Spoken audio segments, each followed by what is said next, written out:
Del artículo de Gorky Vladimir Ilich Lenin. En 1907 en Londres, Lenin me dijo: el mundo burgués ha alcanzado un estado de fermentación pútrida que amenaza con envenenar todo y a todos. Es el principio de una catástrofe. Seremos testigos de una guerra en Europa. Será una horrible masacre. El proletariado no tendrá la fuerza suficiente para evitar un baño de sangre. Su sufrimiento será horrible, pero ese es ahora su destino inevitable.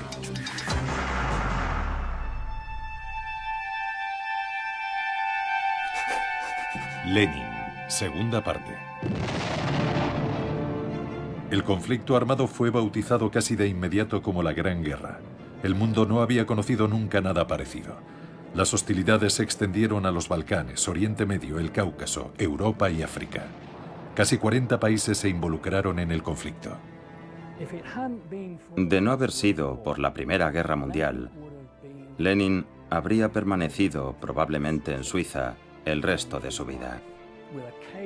Es posible que hubiera visitado ocasionalmente la Biblioteca Británica en Londres y que hubiera pasado sus vacaciones en la costa francesa o en las montañas suizas.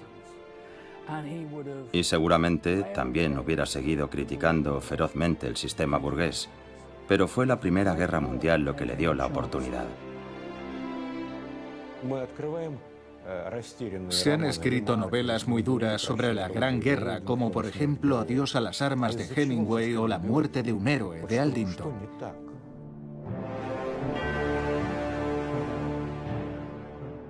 ¿Qué ocurrió? El mundo burgués se venía abajo.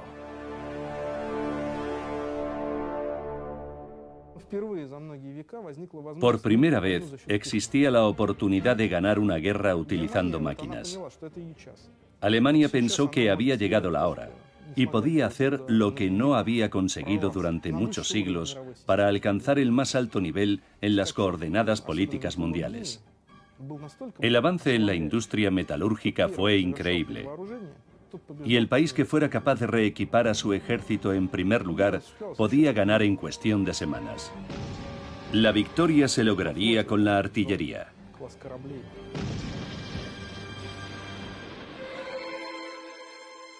Una nueva clase de buques de guerra apareció en la Armada. Los compramos en Occidente porque no teníamos medios ópticos ni caucho. Al principio de la Primera Guerra Mundial éramos el país con la mayor deuda externa. Los empresarios fueron presionados por el Estado y los bancos. Los trabajadores, por su parte, se encontraron doblemente presionados. Aquello tuvo que ver en el impulso del movimiento revolucionario. Lenin creía que era necesaria la derrota de Rusia en la guerra. Se le puede reprochar haber traicionado a su país, es cierto. Él se consideraba un traidor.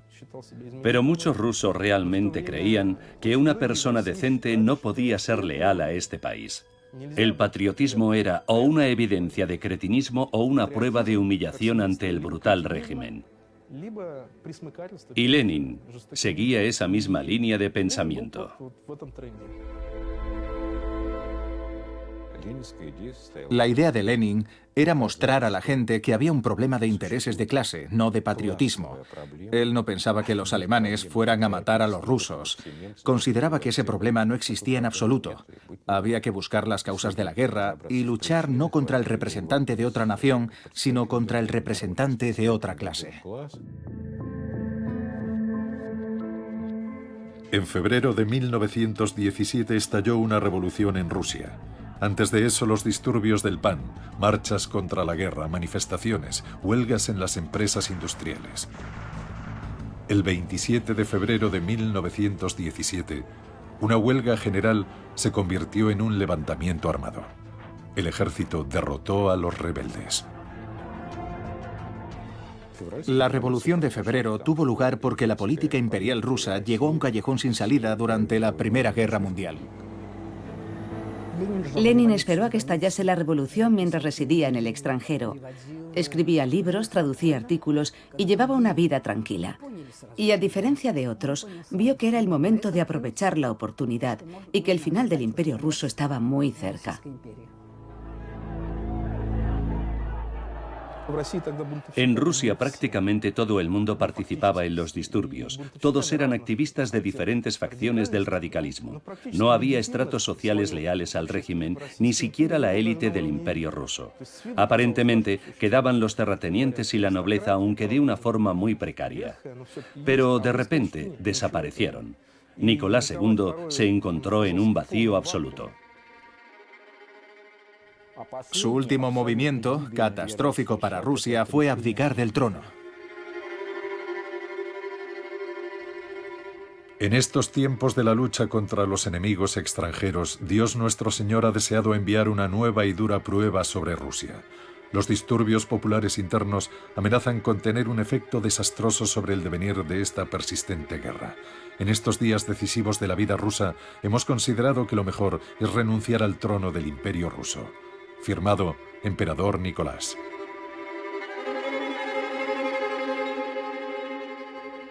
La guerra continuó, la gente no la quería. Petrogrado estaba lleno de desertores mientras los liberales seguían parloteando. El poder dual había conducido al caos. Por un lado emergió el gobierno provisional y por el otro el Soviet de Petrogrado, un cuerpo ilegítimo que representaba a las bases, que también reclamaban el poder en el país. El Estado ruso se estaba derrumbando por sí solo. Lenin, como todos los demás, había sido un observador del proceso. Tras la Revolución de Febrero en Rusia, el jefe del Estado Mayor alemán del Frente Oriental, general Hoffmann, escribió: «La Revolución rusa desmoralizó al ejército y nosotros, naturalmente, buscamos intensificar el proceso». Algunas autoridades civiles que mantienen relaciones con los ciudadanos rusos que viven en Suiza tuvieron la idea de utilizar a algunos de estos ciudadanos para destruir el espíritu combativo del ejército ruso, envenenándolo con ideas antibélicas.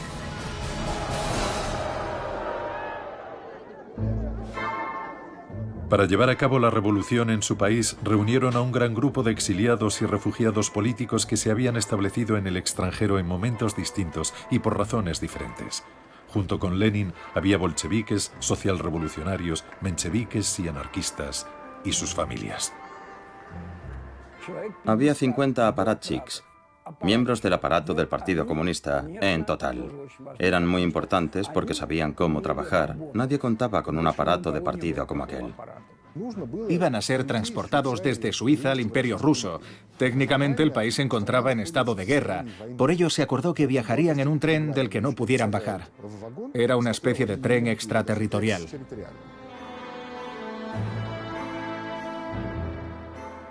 El 9 de abril, un grupo de emigrantes se reunió en la estación de Zúrich.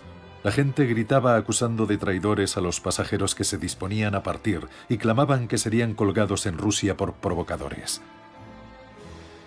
Los pasajeros respondieron cantando la Internacional. Nada más partir el tren, Lenin pidió que se dejase de cantar y se estuviera en silencio. Quería trabajar. Karl Radek se fue a fumar al baño. Cuando Lenin se enteró, montó en cólera. No quería que nadie fumara en el tren, ni tampoco que cantara o le perturbase durante la noche. Era un hombre bastante complicado para convivir con él.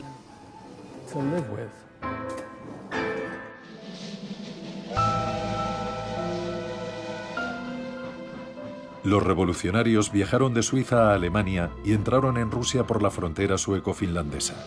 El 13 de abril de 1917, Lenin y sus camaradas llegaron a la estación de Finlandia en Petrogrado.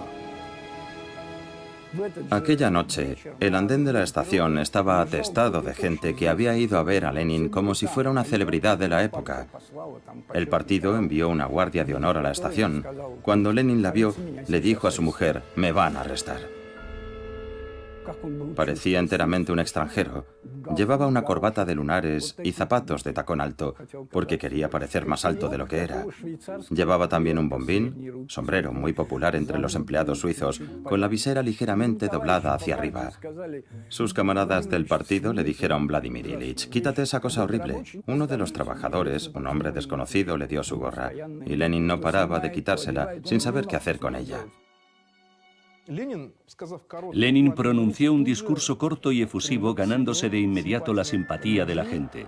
Poseía un extraordinario magnetismo personal. Marineros, camaradas, os saludo sin saber si creéis o no en las promesas del gobierno provisional.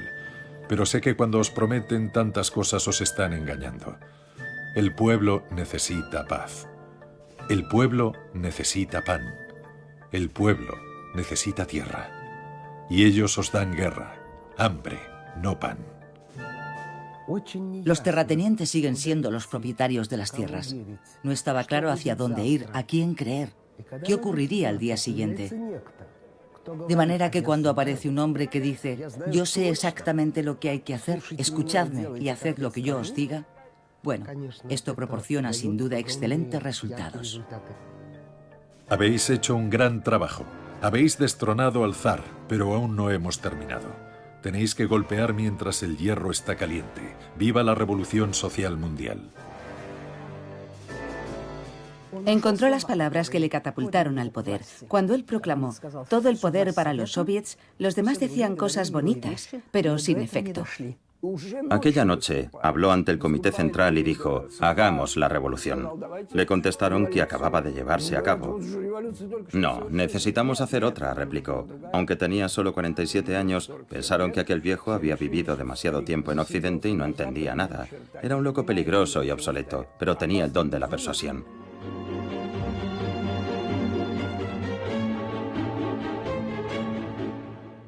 Dieciocho días después, se convocó la conferencia del partido. Asistieron 133 delegados regionales, que estaban también lo bastante locos para confirmar, sí, necesitamos esa revolución. Su lema, dadme un partido de revolucionarios profesionales y transformaremos Rusia, se convirtió en el credo y en el símbolo del bolchevismo.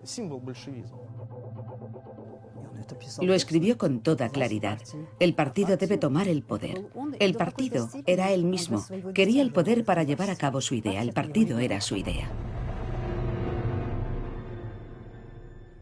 Los miembros del partido bolchevique eran pocos. No había estadísticas exactas en cuanto a la cifra. Muchos trabajadores no pertenecían a ningún partido o eran socialistas. Para atraer adeptos a sus filas, los bolcheviques necesitaban agitadores comprometidos a los que se enviaría por todo el país para pegar folletos y repartir periódicos revolucionarios.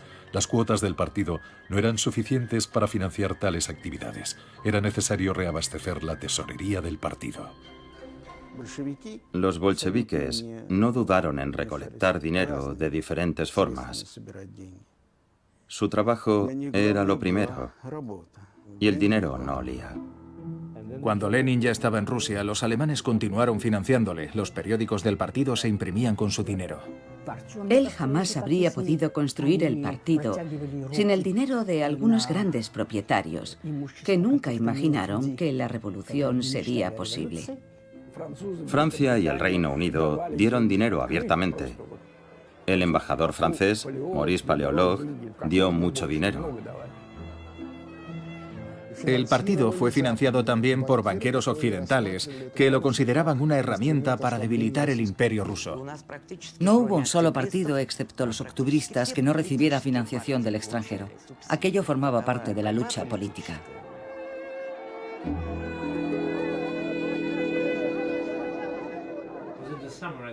En el verano de 1917, en un mitin socialdemócrata, Tsereteli, un menchevique, dijo que no había partido en Rusia que quisiera tomar el poder. Entonces, Lenin se levantó de su asiento y exclamó, sí existe ese partido, dando a entender que era el suyo. Los asistentes se echaron a reír, porque sabían que su partido apenas tenía ninguna influencia. En el archivo central del partido se conserva el diario de Víctor Chernov, líder de los socialrevolucionarios. En él escribió, todos entendimos que asumir la responsabilidad del destino de Rusia en el otoño de 1917 significaba sangre sucia y trabajo sucio para aquel movimiento espontáneo. Dejaron vía libre a los bolcheviques y a Lenin con la esperanza de que arreglasen el desaguisado, pero no permanecieran en el poder. Entonces vendremos como caballeros con brillantes armaduras y construiremos un Estado auténticamente democrático.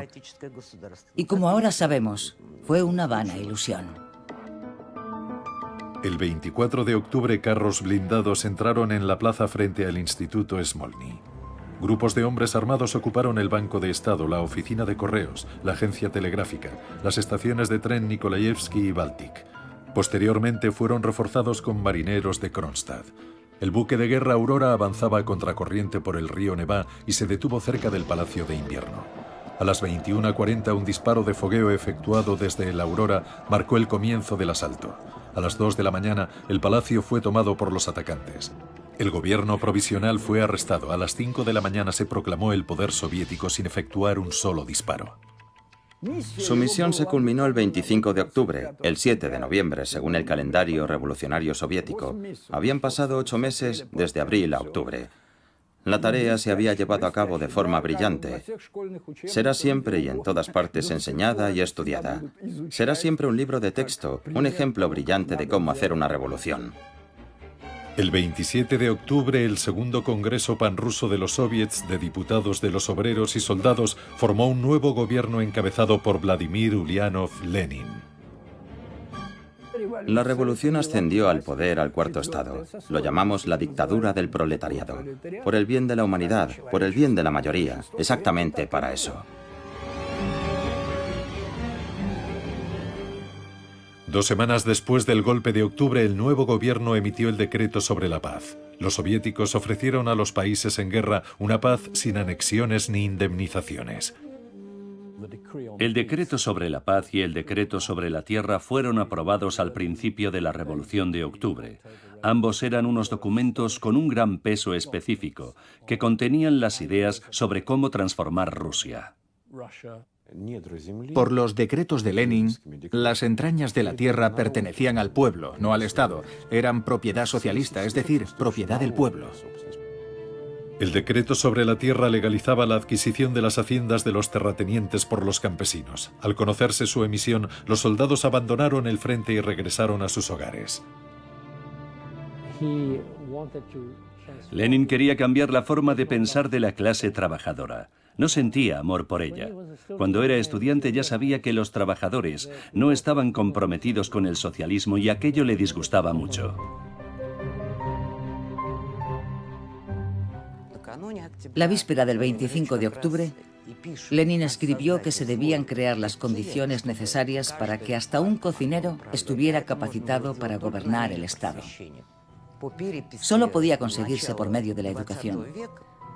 Según los datos censales de principios del siglo XX, el 80% de la población era analfabeta. A ese respecto, constituyó un grandioso resultado social. La campaña de alfabetización fue realmente el gran logro del gobierno soviético. El Politburó, liderado por Lenin, estuvo en sesión todo el día. Recibía hasta 600 llamadas abordando diferentes temas. Todavía no era un Estado totalmente establecido, sino algo difuso. Ni siquiera comía en la cantina para evitar tener conversaciones triviales. A veces se marchaba para realizar visitas a los suburbios de Moscú y hablar con los campesinos. Construyó casas de descanso para los soldados heridos. Escribió enmiendas a la Constitución. Tradujo sus propios trabajos y solicitó el aumento del número de estudiantes procedentes del proletariado y el campesinado más pobre. Elaboró un proyecto de resolución para los orfanatos. Incluso escribió notas sobre cómo cumplir en el puesto de centinela. La gente era totalmente ignorante. El país era bárbaro y analfabeto. No sabían qué decir, y él les enseñó a decir alto o disparo. Inventó señas y contraseñas. Lo hizo todo. Recuerdo que hay un documento de un agente alemán en el que dice: Lenin está trabajando como nosotros queremos, sigan financiándole. Él no trabajaba para Alemania. Todo lo que hacía, lo hacía para él mismo. Servía a la gran idea de la revolución en Rusia. Simplemente resultó que los intereses de Lenin y los de Alemania coincidieron.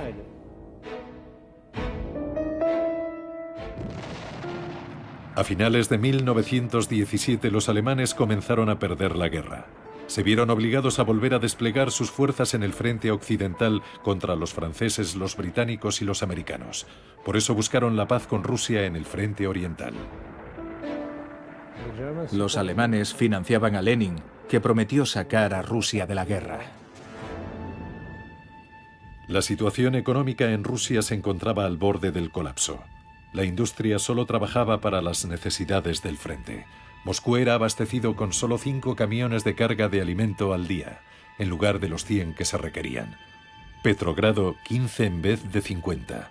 Había hambruna, epidemias de tifus, fiebre tifoidea, viruela.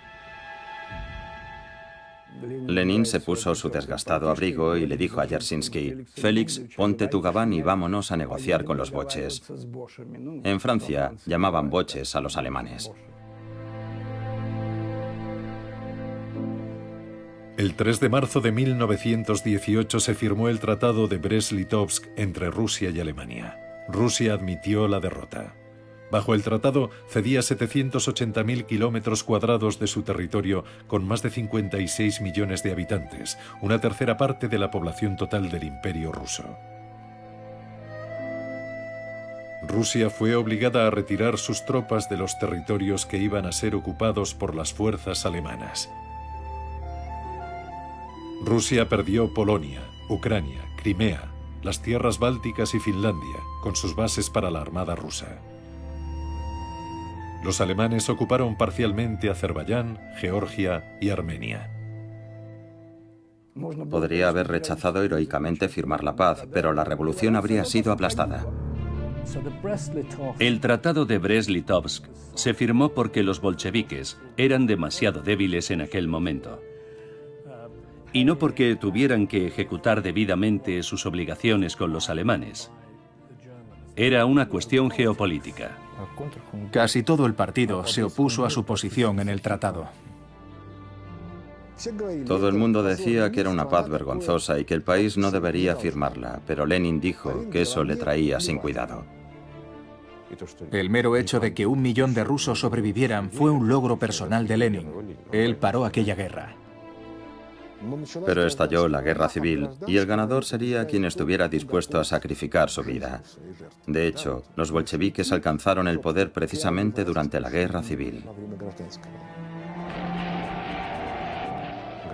Cualquier guerra civil es una guerra sin reglas. Los rusos mataban a los rusos con una crueldad mayor todavía porque pensaban que tenían derecho a matar a cualquiera de los suyos. Los blancos habían estado azotando a sus siervos durante siglos y ahora tenían que lidiar con mujiks, campesinos rebeldes, siguiendo la tradición de los amos, castigando a sus esclavos. Aquella gente educada tenía las manos manchadas de sangre. Y los rojos también. Del artículo de Máximo Gorki Vladimir Ilich Lenin. ¿Es posible la humanidad en una guerra de una ferocidad sin precedentes? ¿Qué bondad y benevolencia pueden existir? La contrarrevolución está cargando contra nosotros como un oso. ¿Qué podemos hacer? ¿No tenemos ningún derecho a defendernos? ¿A resistir? Lo siento, pero no somos tontos. Sabemos lo que queremos. El Ejército Rojo es invencible. Camaradas y soldados del Ejército Rojo, capitalistas de Inglaterra, América y Francia están librando una guerra contra nosotros. Envían dinero y suministros militares a los terratenientes rusos que lideran tropas contra los soviets desde Siberia y el Cáucaso septentrional con el objetivo de restaurar el poder del zar, el poder de los terratenientes y los capitalistas. Pero nunca lo conseguirán. En aquel momento, todo indicaba que los blancos estaban a punto de tomar Ekaterimburgo y ponerse a las órdenes de Nicolás II y su familia. Ello podría suponer un gran apoyo para los blancos. Por eso los rojos los mataron a él y a su familia, precisamente para que los monárquicos no tuvieran más posibilidades de contrarrestar la ofensiva de la revolución. Él necesitaba demostrar que la muerte del zar marcaba el final del pasado. El pasado ha terminado y ya no hay vuelta atrás. Lenin no anunció la muerte de la familia del zar de inmediato. Le aterraba pensar que si se conocía lo que había sucedido con la familia del zar, pudiera producirse un cambio dramático en la actitud de la gente hacia el Consejo de Comisarios del Pueblo, hacia él y hacia el resto del liderazgo político. Aunque no hubo una orden escrita, todas las circunstancias ponen de manifiesto que que los bolcheviques de Ekaterimburgo habían recibido el plácet de Moscú o alguna otra forma de aprobación. ¿Por qué estuvieron tan sincronizados la ejecución de la familia del zar y el atentado a Lenin?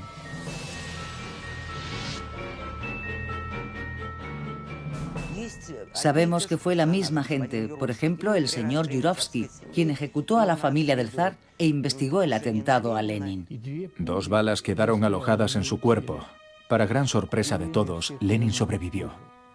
Fue un milagro. Las balas permanecieron alojadas en el cuerpo de Lenin nada menos que 2 años. Corría el peligro de sufrir un envenenamiento por plomo. Por eso fue operado de urgencia. Cualquier herida se cierra de forma gradual, así que apareció una cicatriz que estaba produciéndole un evidente estrechamiento en la arteria carótida interna. El suministro de sangre al cerebro era solo posible por el lado derecho. Su estado, sin temor a exagerar, era crítico. El atentado provocó una campaña de publicidad hecha a medida del líder del proletariado. Zinoviev, su ayudante, escribió su biografía. Bonch-Brujevich, el director ejecutivo del gobierno soviético, convenció a Lenin para que permitiera ser filmado en el jardín del Kremlin. El diario Pravda publicaba a menudo fotografías suyas.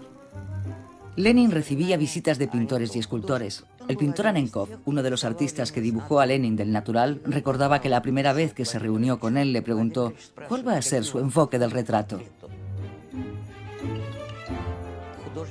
El artista dijo, me gustaría representar la personificación del impulso revolucionario. Vladimir Ilich le dijo, ¿no es eso una exageración? Y Anenkov contestó, mire, Vladimir Ilich, no me interesa retratar a un hombre corriente con barba. Tenía en mente un proyecto histórico no solo para cambiar a Rusia, sino para cambiar el mundo entero.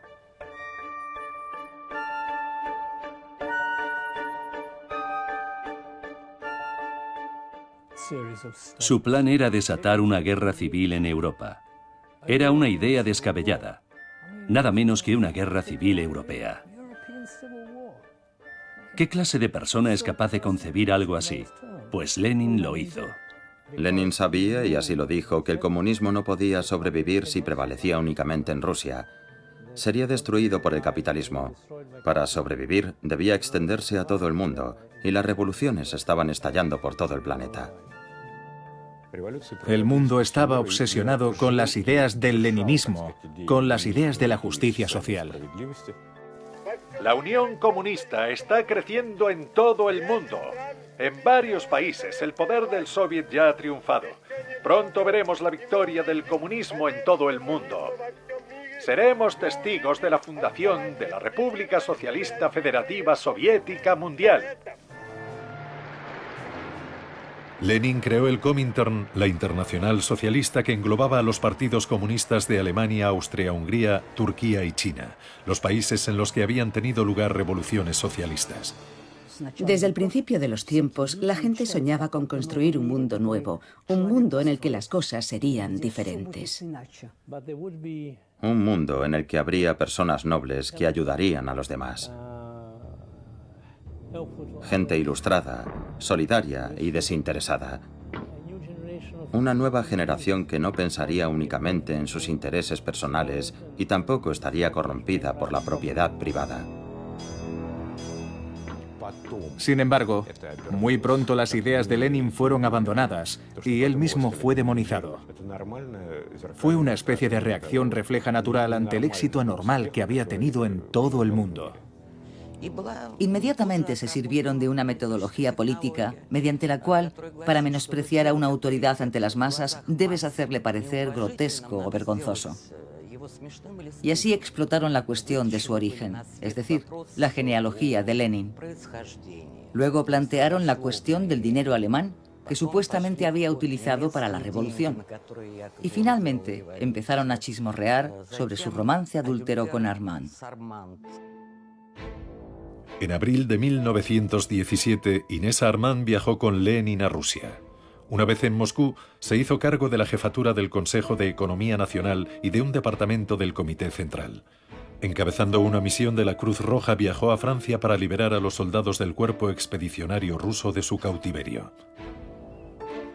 Fue arrestada por las autoridades francesas y liberada después de que Lenin amenazara con disparar a toda la misión francesa en Moscú.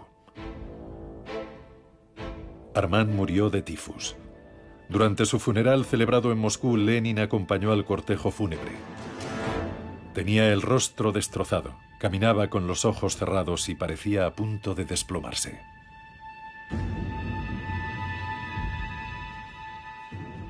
Podía derramar algunas lágrimas, pero él consideraba que eso formaba parte de su vida privada, una zona vetada, prohibida hacia los demás.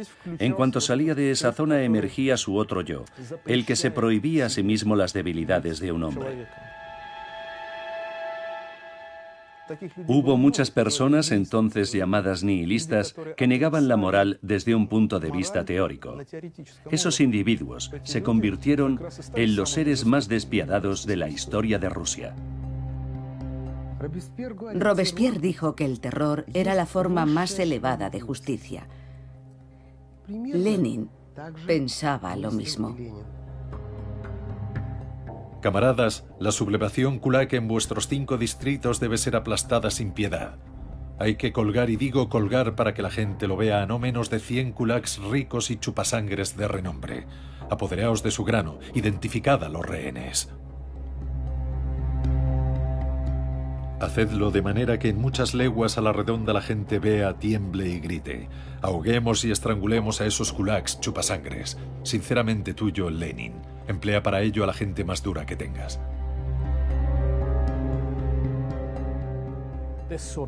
Esa faceta de Lenin nunca fue revelada hasta el final de la Unión Soviética. La sociedad nunca vio a Lenin desde ese prisma, el Lenin que estaba dispuesto a utilizar el terror despótico. Él sabía distinguir perfectamente el bien del mal y sabía que había traspasado esa frontera, pero apagó cualquier remordimiento apoyándose en su teoría de clases. Todo lo que beneficia al proletariado es moral. Pensó que era necesaria una gran dosis de violencia y encomendarse a una dictadura para acortar el lapso de tiempo transcurrido entre el fin del capitalismo y la creación de la Comunidad Comunista Mundial. Creía firmemente en ello. Era un genio político. Sin embargo, el patrón de sus actos era absolutamente anticristiano. Deliberadamente anticristiano. Lo que él inició fue el experimento más dramático del siglo XX, la construcción de un paraíso en la tierra estando ausente la figura de Dios. Creo que Lenin abandonó a Dios por Marx. Era un ateo militante, y lo era hasta tal punto que paradójicamente su ateísmo era casi religioso. El bolchevismo es una especie de religión. Ningún hombre puede profesar 2 religiones a la vez. El que cree en Dios no puede ser bolchevique. A principios de la década de 1990, el gobierno soviético abrió los archivos secretos de Lenin. Había algunos documentos aterradores. Por ejemplo, una vez Lenin ordenó colgar a todos los sacerdotes que se mostraban renuentes a obedecer, y sus cadáveres debían exponerse públicamente para atemorizar a los disidentes. Escribió: disparad a los sacerdotes, a cuantos más disparéis mejor. Desde su punto de vista, la Iglesia Ortodoxa rusa era una de las organizaciones más peligrosas, destructivas y perniciosas de la sociedad imperial rusa. Pensaba que los sacerdotes eran un auténtico cáncer para el pueblo ruso. Durante su infancia en Simbirsk, Lenin había sido miembro de la parroquia de San Sergio de Radones. Más adelante ordenó la apertura de las reliquias del santo en la Laura de la Trinidad y de San Sergio y pidió que se le proyectara la película de la exhumación. Al finalizar la proyección, Lenin se frotó las manos. Estaba profundamente satisfecho.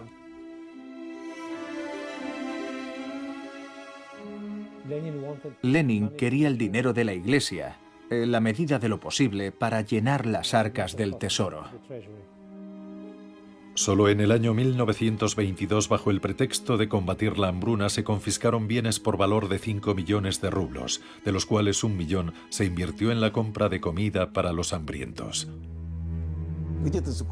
Se compraron aquí y allá máquinas o grano, pero la mayor parte, como solía ocurrir en Rusia, desapareció. Entre los sectores de la sociedad que habían alzado a los bolcheviques al poder, empezó a circular la opinión de que no eran merecedores de su confianza. Estuvieron a punto de ser depuestos, especialmente por los campesinos. En 1921 comenzaron algunas revueltas campesinas, acciones en la industria y rebeliones de soldados y marineros. En este punto ocurrió algo muy curioso con Vladimir Lenin. Se dio cuenta de que en Rusia no había proletariado. Lenin pareció caer en una profunda depresión. Resultó que los cocineros no solo no querían, sino que no podían gobernar el Estado. No tenían conocimientos. Se hizo evidente que la clase obrera era perezosa, iletrada, y no estaba de acuerdo con las exigencias de la teoría marxista. En esa encrucijada, Lenin dio un giro, tan audaz como revolucionario, y también ingenuo, diría yo.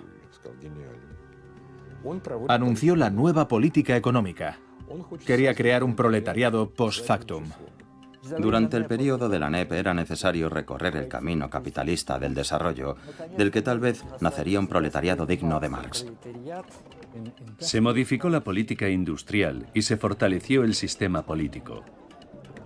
Era la única forma de salvar la dictadura de los bolcheviques. Solo de esa manera se preservó el Estado soviético.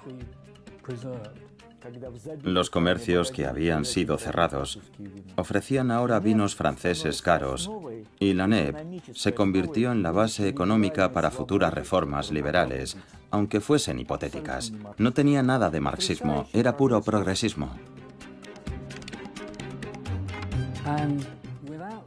Sin Lenin, los bolcheviques difícilmente hubiesen podido introducir esos cambios.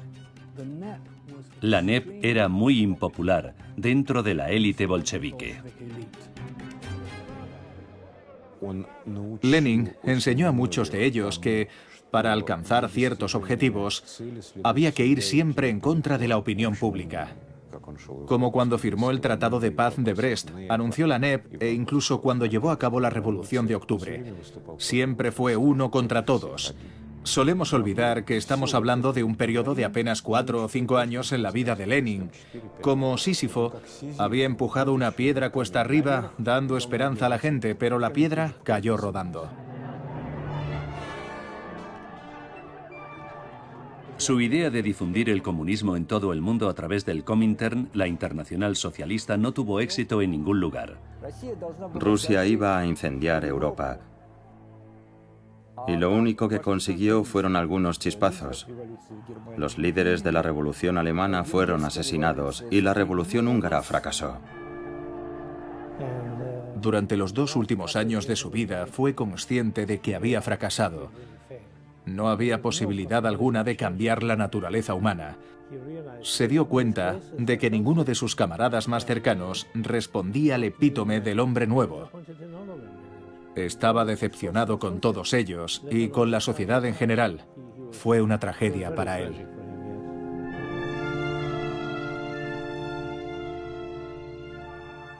La última vez que controló realmente las cosas fue en la primavera de 1922. A partir de ahí comenzó a sufrir ataques de apoplejía y ya no podía trabajar.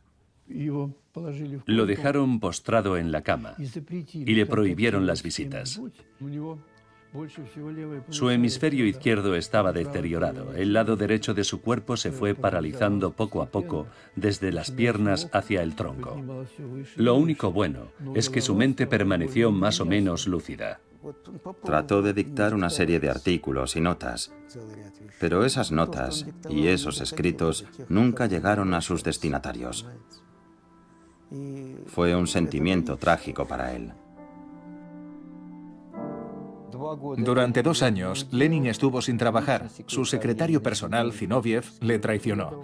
Desvió los asuntos a Stalin, ignorando el hecho de que Lenin seguía vivo. Ambos consideraban a Lenin una especie de material de desecho. Lenin era consciente de que estaba muy enfermo. Le preguntó ansiosamente a sus médicos: ¿perderé el juicio? Temía volverse loco. Eso era muy importante para él. Estaba literalmente destrozado. En el momento de su muerte era un hombre desmoralizado. Una de las pocas expresiones que todavía utilizaba al final de su vida era «Dios santo, Dios santo». Sus médicos lo mencionaban a menudo en sus notas. Tal como recordaron algunos miembros de su cuerpo de seguridad, Lenin permanecía en su mecedora ataviado con una gorra, envuelto en su abrigo de piel, aullando a la luna. Lloraba y gemía, por decirlo de alguna manera. No creo que fueran solo momentos de demencia. Creo que revelan también la terrible agonía y sufrimiento del hombre que se encuentra en la antesala de la muerte.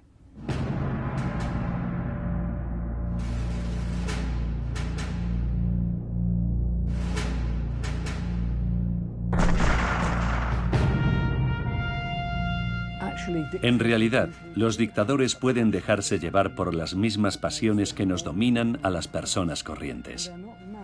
Claro que no están locos. Puede que tengan alguna percepción deformada de la realidad, pero no están mentalmente enfermos. Ni mucho menos. Se parecen mucho a nosotros. Por eso son tan peligrosos, porque tenemos muchas cosas en común. Gustave Le Bon, sociólogo experto en psicología de masas, escribió: «Los grandes reformadores del mundo siguen encorvando nuestras espaldas, incluso desde las profundidades de sus tumbas. Debemos comprender que esto se debe principalmente a que han expresado plenamente los intereses de su raza y del tiempo que les ha tocado vivir».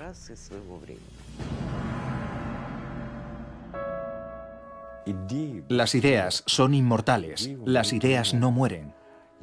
Sus planes, por decirlo con sencillez, se derrumbaron. Todo lo que logró fue radicalmente distorsionado. El camino que eligió para Rusia no se hizo realidad. No obstante, Lenin sigue siendo un símbolo de esperanza para mucha gente pobre del mundo. Demostró que los esfuerzos bien dirigidos pueden cambiar el curso de la historia para la humanidad. Es un personaje único. Su recuerdo permanecerá vivo 1000 años. Es una figura de una escala realmente planetaria. Todos esos gritos para sacar a Lenin de su mausoleo son inútiles. Da igual que lo hagan o no, nadie podrá borrarlo de la historia. Nunca. Allí permanecerá para siempre.